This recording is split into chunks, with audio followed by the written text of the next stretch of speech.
찬양대 찬양 감사합니다. 오늘은 대강절 두 번째 주일입니다. 성령으로 잉태되어라고 하는 말씀의 제목입니다. 며칠 전에 마트에 갔는데요. 어떤 할아버지가 제 눈에 들어왔어요. 아주 백발의 할아버지인데 코트를 멋있게 입고 그 안에는 수트를 다 갖춰 입고, 참 멋있다 하는 생각이 들 정도로 그런 할아버지였어요. 제가 속으로는 나도 나중에 나이 먹으면 저렇게 멋있는 모습이 나올까 할 정도의 그런 분이었는데, 이 할아버지가 보니까 제주도에 사는 딸을 만나러 오신 것 같아요. 그래서 딸 가정과 함께 이제 마트에 장을 보러 오신 것 같습니다. 딸이 장을 보는 동안에 그 손주가 한 2살 내지 3살 정도 돼 보이는 손주가 이 할아버지가 맡아서 잠깐 보게 되는데, 그때쯤 되면 애들이 막 걸으려 그러잖아요. 그냥 마트 안에서 할아버지가 이렇게 앉고 있으니까 몸부림치면서 내려달래요. 그 내려주니까 또 막 걸어요. 할아버지가 손을 잡았는데 손 뿌리치고 자기가 막 걷겠대요. 그러면서 뭐 그냥 마트 안에 막 걸어 다녀요. 근데 그 할아버지 모습을 보니까 그 손주가 앞에서 막 아장아장 막 걸어가니까 이 할아버지가 허리를 숙이고 손을 뒤에서 탁 받치고 그 손주를 막 절절절절절 따라갑니다. 그 할아버지의 멋진 코트는 땅에 질질질질 끌리고, 그 아이가 이렇게 아장아장 걸어가다가 풀썩 쓰러질 것 같으니까 얼른 또 잡아주고, 그러면서 그 마트 안에서 아이가 막 다니도록 뒤에서 보살펴 주더라고요. 그러다 아이가 힘이 들었는지 할아버지한테 손을 쭉 내미니까 할아버지가 번쩍 들어서 안아줘요. 그 모습을 한참을 봤습니다. 그러면서 드는 생각이, 하나님의 사랑이 바로 저런 거구나. 오늘 저와 여러분이 쓰러질까봐 하나님은 손으로 우리를 이렇게 받쳐주시고, 불썩 쓰러질 때 붙잡아 주시고, 힘에 붙여서 나 좀 안아줘요 하고 손 내밀면 번쩍 들어 안아주시는 이 하나님의 사랑 속에 저와 여러분이 살아가고 있음을 믿습니다. 대강절은 성탄을 기다리는 절기입니다. 성탄, 아기 예수가 이 땅에 오심, 바로 이 사건이 하나님의 사랑을 우리에게 보여주는 사건이에요. 그런데 오늘 우리가 읽은 본문을 동정녀 탄생의 이야기라고 흔히 얘기합니다. 참 많이 공격을 당하는 교리 중에 하나예요. 왜냐? 이 동정녀 탄생의 이야기를 믿지 않는 사람들은 위대한 위인이 이 세상에 태어날 때 아주 다양한 방법으로 태어나죠. 우리가 잘 알고 있듯이 어떤 사람은 알에서 태어나기도 합니다. 그래서 예수라고 하는 위대한 위인이 이 땅에 태어난 것을 미화시키기 위해 꾸며낸 이야기다라고 말하는 분들도 있고, 또 어떤 분들은 고대 근동의 신화나 설화, 또 그리스의 신화나 설화 가운데 보면요, 이 육체적 관계를 통하여 태어나지 않고 머리에서 나왔다, 옆구리에서 나왔다, 이런 표현들이 있어요.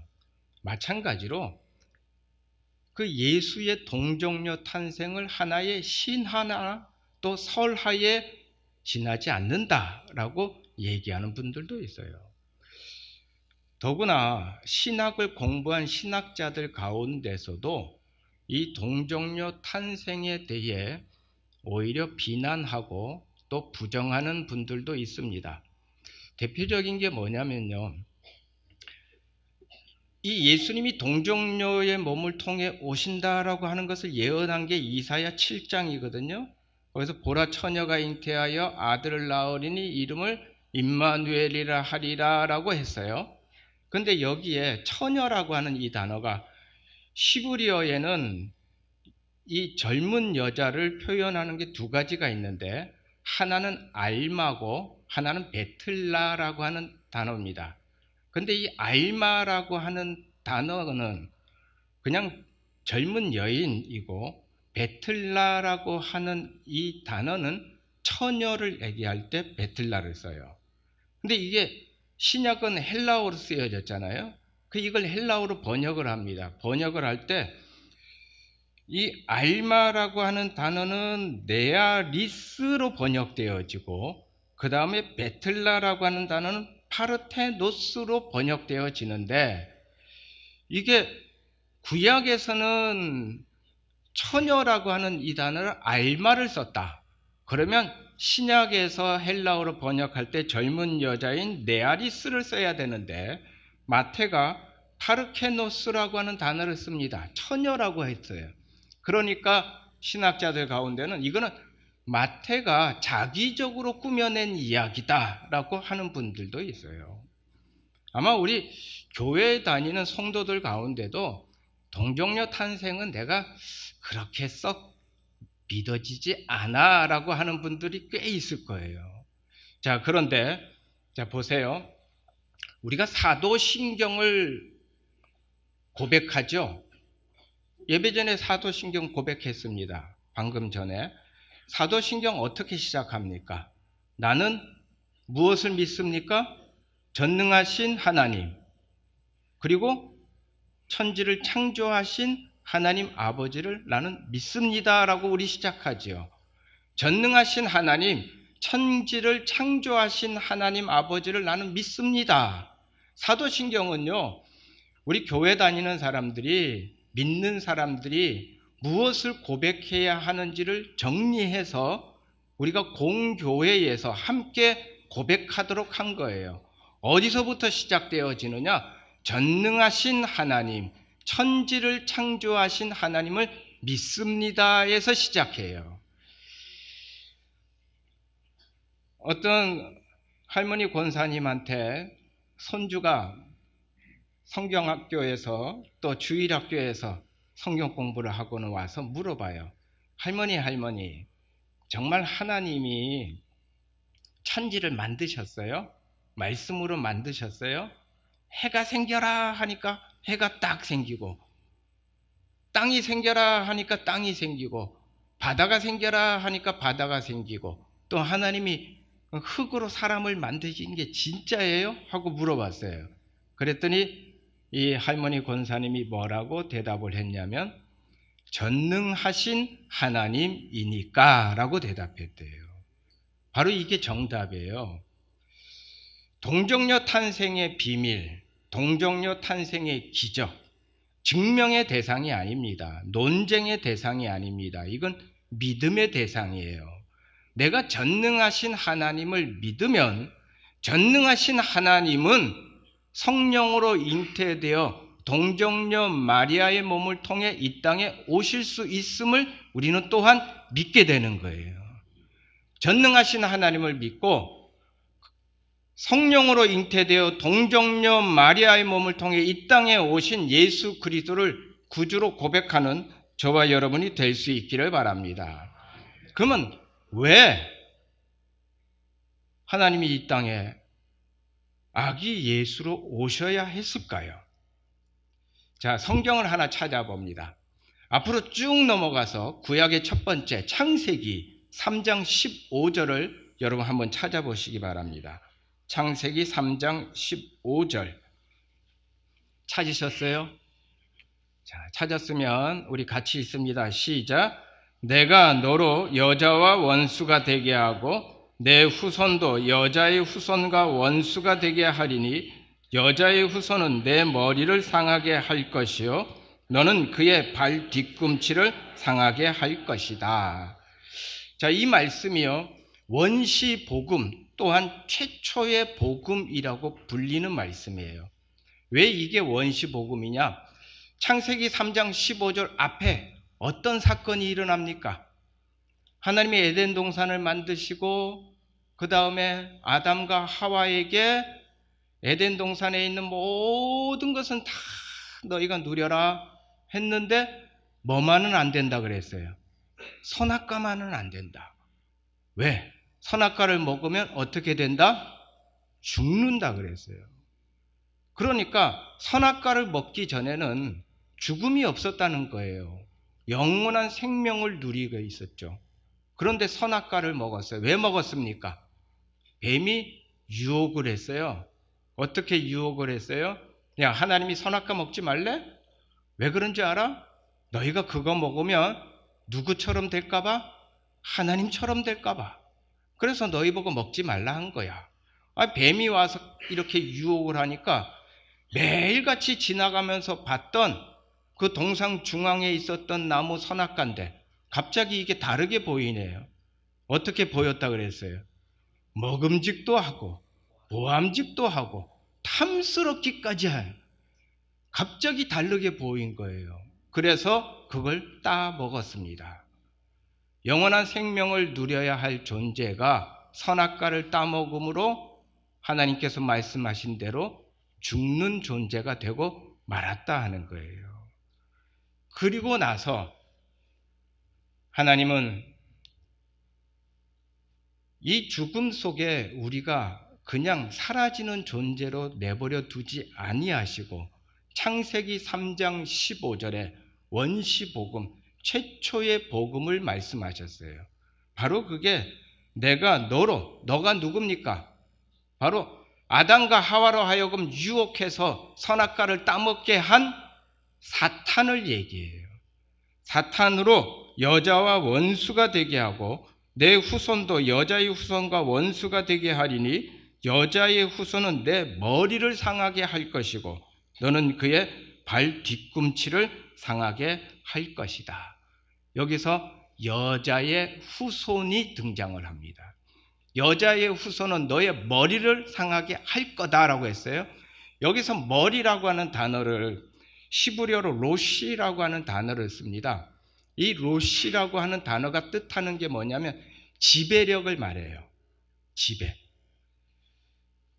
사탄의 유혹에 빠져서 선악과를 따먹음으로 어쩔 수 없이 사탄의 지배하에, 사탄의 권세하에, 어둠의 지배하에, 죽음의 지배하에 있을 수밖에 없어요. 하지만 여자의 후손이 와서 그 사탄의 지배력을 깨버리겠다. 머리를 상하게 하겠다. 그 사탄의 권세를 깨버리겠다라고 말씀하신 거예요. 그 여자의 후손이 누굽니까? 바로 예수 그리스도예요. 예수 그리스도가 이 땅에 오심으로 그 사탄의 지배력, 어둠의 지배력, 죽음의 권세를 깨버리겠다 했어요. 그리고 사탄은 그의 발 뒤꿈치를 상하게 한다고 했습니다. 예수님이 십자가에 달렸을 때 사탄은 환호성을 질렀어요. 이겼다고 생각했어요. 봐라, 내가 이겼어. 그러나 이긴 게 아니죠. 예수님은 사흘 만에 부활하셨습니다. 그는 이긴 줄 알았지만 그저 발 뒤꿈치를 상하게 할 뿐이었다는 거예요. 그래서 예수님이 이 땅에 여자의 후손으로 옵니다. 이게 성령으로 잉태되는 사건이라는 거예요. 그럼 왜 여자의 후손으로 성령으로 잉태되어 동정녀 마리아의 몸을 통해 오셔야 했을까라고 하는 의문이 또 생깁니다. 하나님은 공의의 하나님이에요. 여러분, 공의라고 하는 단어의 뜻이 뭐냐면 값을 치룬다는 거예요. 우리 안에 죄가 있어요. 그럼 뭘 치러야 합니까? 죄값을 치러야 합니다. 어쩔 수 없이 죄값을 치러야 돼요. 이게 공의의 하나님이에요. 우리 모두에게 이 원죄성이 있는 한 우리는 죄값을 치러야 돼요. 그런데 하나님은 또한 은혜의 하나님이에요. 어쩔 수 없이 죄값을 치러야 하는 우리인데 은혜의 하나님은 이 죄값을 대신 치르기를 원하셨어요. 그런데 죄가 있는 자는 죄값을 치를 수가 없어요. 대신해서 그 죄값을 치러줄 수가 없어요. 그래서 죄가 없는 자로 흠이 없고 점이 없는 속죄 제물로 이 땅에 오시기 위해 성령으로 잉태되어 동정녀 마리아의 몸을 통해 우리에게 오셨다 하는 거예요. 그래서 우리가 그 예수 그리스도를 구주로 고백할 때 우리는 하나님이 나를 대신하여 그 모든 죄값을 치러주셨으므로 죄인이 아닌 의인이 되는 자가 되었다 하는 거예요. 성령으로 잉태되어 동정녀 마리아의 몸을 통해 이 땅에 오신 예수님은 바로 은혜의 하나님, 사랑의 하나님임을 우리에게 보여주고 있습니다. 로마 카톨릭과 기독교의 아주 근본적인 차이가 여기에 있어요. 로마 카톨릭은 성모 마리아를 숭배합니다. 왜? 예수님이 마리아의 몸을 통해 오셨음에 초점을 맞춰요. 그래서 마리아가 중보자다. 그 마리아가 중보자니까 마리아에게 기도하면 하나님이 응답하신다. 성모 마리아에게 초점을 맞춰요. 하지만 기독교는 성모 마리아의 초점을 맞추는 게 아니라 예수 그리스도에게 초점을 맞춥니다.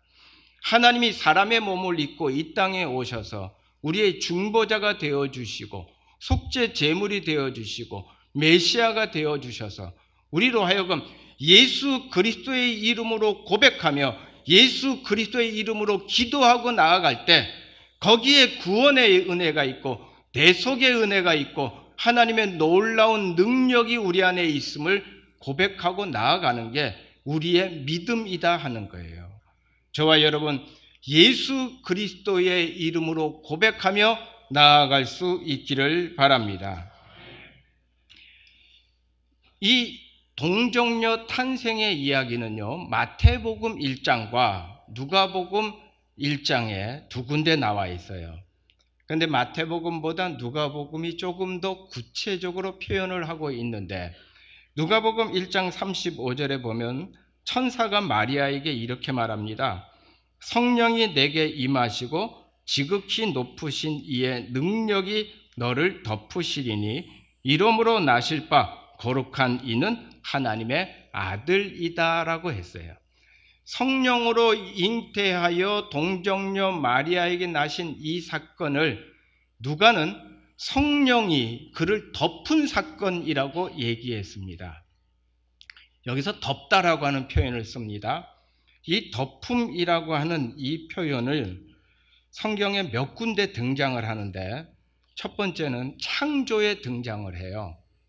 자, 창조에 등장할 때 창세기에 보면 1장 2절에 하나님의 신이 수면 위에 어떻게 하셨다? 운행하셨다. 이때 덮다라고 하는 표현이 사용되어집니다. 자, 하나님의 신이 수면 위에 운행하는 것이 창조의 시작이에요. 즉 성령으로 잉태되어 동정녀 마리아를 통해 이 땅에 오신 예수님은 창조자 예수님이라는 거예요. 우리 안에 혼돈이 있고 흑암이 있어요. 갈등이 있죠. 그런데 이거를 창조의 사건이 일어나면 질서가 잡힙니다. 하나님의 신이 수면 위에 운행함으로 모든 것이 질서가 잡히기 시작했어요. 우리의 안에 있는 온갖 번민, 갈등, 혼잡함이 예수 그리스도가 이 땅에 오심으로 질서가 잡히게 돼요. 저와 여러분이 예수 그리스도를 구주로 고백하고 나아갈 때 바로 이 창조의 사건이 우리 안에 일어난다는 거예요. 이 창조의 사건이 우리 안에 일어날 때 우리가 누리는 게 있어요. 바로 그것이 평안이에요. 혼돈스러울 때는 늘 걱정합니다. 근심합니다. 두렵습니다.